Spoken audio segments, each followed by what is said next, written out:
14 people in Anderson County have been exposed to rabies. DHEC officials confirmed the exposure earlier this week. News 13's Evan Donovan joins us live from our Greenville News Center with details. Evan, have any of these people contracted rabies?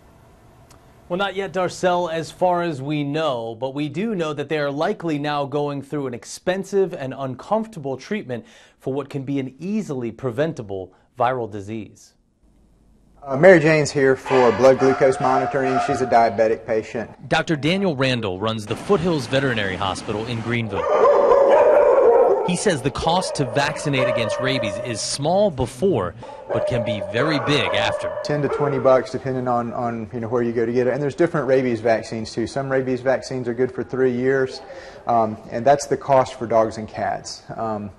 The cost for people is very different. 14 people in Anderson County were exposed to the rabies virus by a kitten, according to a Department of Health and Environmental Control news release yesterday. Health privacy laws make it difficult to find out where the exposure occurred, but Randall says the treatment for humans who have been exposed is serious. Yeah, it's very costly, and some of the injections are very uncomfortable. The last time I got my vaccines, it cost almost $1,600. Rabies is almost always fatal in both animals and humans when it reaches the brain, and once symptoms show up, it's usually too late.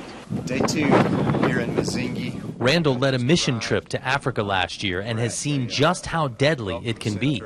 He says for the cost and accessibility to vaccinate here in the U.S., pet owners should make sure to get it done. We can virtually eliminate the transmission or the risk of transmission through domestic animals just by regular vaccination.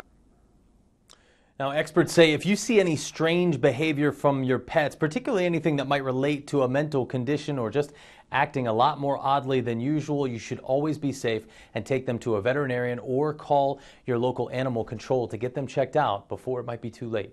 Reporting from the Greenville News Center, I'm Evan Donovan for News 13.